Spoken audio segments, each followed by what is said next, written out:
Am I the a-hole for telling my sister she's the reason I'll never adopt? I, 30 female, have 3 bio siblings, 37 male, 36 male, and 33 female, and an adoptive sister, 31 female. My sister, who I will call Becky's bio mom, is my mom's cousin.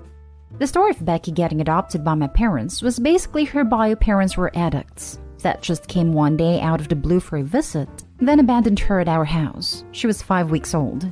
For a few weeks, they tried to get my cousin's family to take her, but those a-holes didn't want the shame of a baby with medical issues that was born out of wedlock. My parents fell in love with Becky, and the rest was history. Thankfully, all Becky really needed was love and a good home. She beat a lot of odds and leads a healthy, successful life. My parents never hid the fact Becky was adopted. She's biracial, and we all learned about her heritage growing up. Everything was perfect until her parents reached out when she was 22. They were clean and wanted a relationship. In the space of a few months, she became a different person. It was like she hated us for taking her away from her bio parents. And as soon as she finished college and got the 20,000 euro check my parents gifted her, it's a startup we all got. She ghosted us and sent a letter to my parents telling them that if they ever try to contact her again, she will file a restraining order.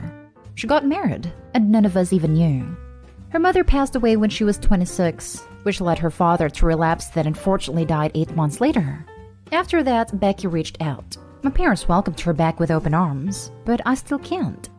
Which leads to now.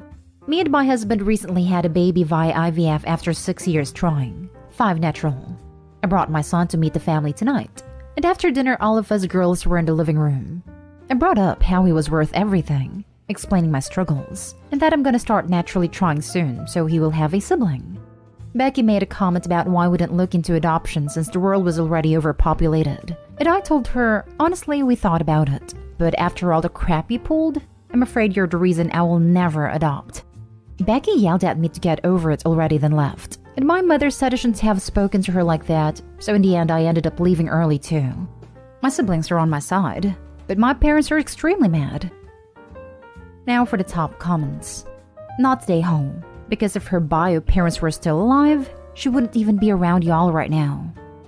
Becky straight up acted like an adversary by threatening a restraining order. It's always sad to hear when adopted children raised in loving households choose their birth parents over the ones who raised them. Becky also asked a question she shouldn't have if she wasn't prepared to hear the answer. She knew she caused a great deal of pain and anger. It doesn't take a genius to figure out why Opie prefers not to adopt. I'm sure it was hard to hear. It's quite possible she struggled with being adopted, especially considering she's biracial. But she chose to turn her back on her family, cut them out of her life entirely. It only came back because she lost her birth family. So Becky's using her family as backups and is upset that Opie has a problem with that? Tough. Becky needs to own up to what she did, make amends, and get into therapy. Opie might find some benefit in therapy as well. Not stay home.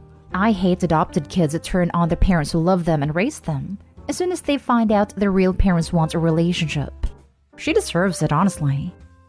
Bio parents. The real parents are the people who raised them. I was adopted, and my mom referred to the woman who gave birth to me as my genetic mother. I love that term, as it is so much better than birth or bio parents. Not stay home. Did she ever apologize at least for what she did? To my parents? I honestly don't know. I was so hurt and angry because we were extremely close growing up. And with everything going on in my own life, I went low contact for a few weeks while everything was going on. But she did apologize to me about not inviting me to her wedding when she was drunk for my brother's birthday. Next story is titled, Am I the a-hole for calling my husband a bad father because he allows his adult daughter's birthday to overshadow Christmas every year? When I met my husband, James, he had a 14-year-old daughter, Ella.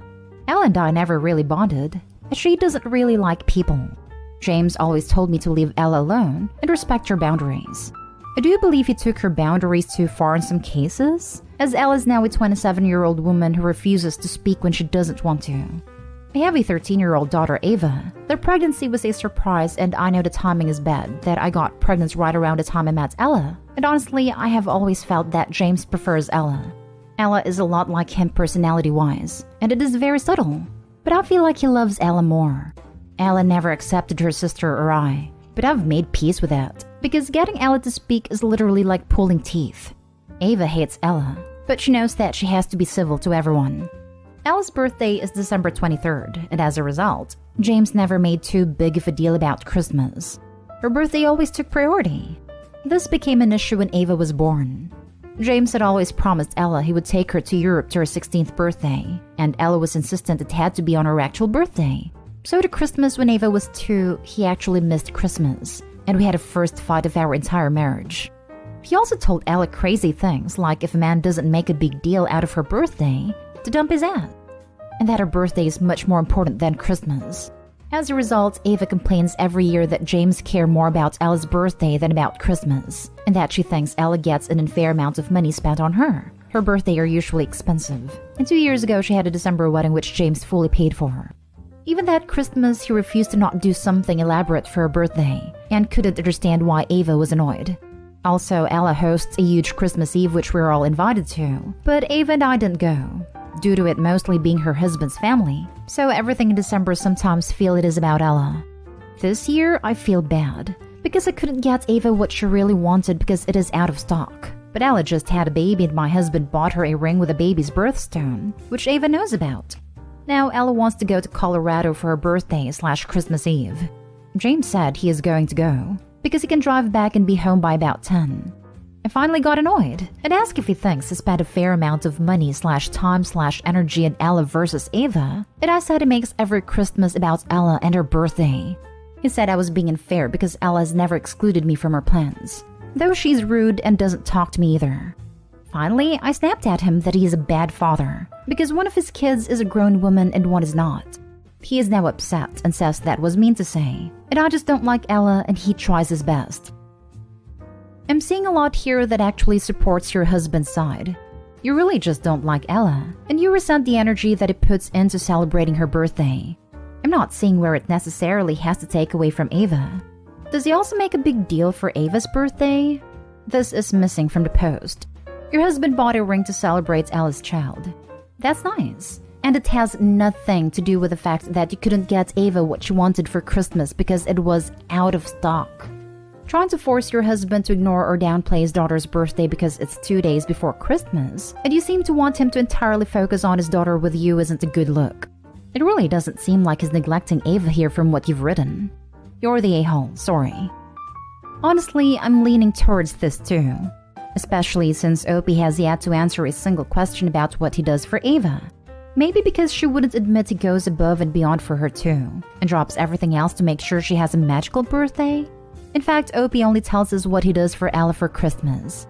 I see nothing what he does for Ava, so I can't tell if she is getting the same Christmas treatment as Ella. Because treating Ella for her birthday is not the same as treating her for Christmas.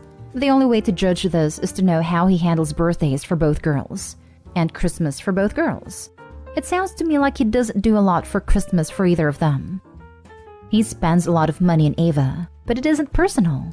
He tells me to plan/buy everything because he doesn't know what she wants. I know a lot of men do that, but he managed to know everything about Ella. You are accusing him of favoring one child over another, but it's clear that you've never liked your stepdaughter. He has 2 children. I have 1. Ella would have lost her mind if I ever tried to pretend she was my daughter, so I respect her boundaries, but he has 2 actual biological children. FYI, people, Opie hid in the comments that husband was a single father to Ella, due to what I can only assume to be an abusive bio mom. Ella testified against her mother as a kid and had to get a restraining order. No bloody wonder they're so close.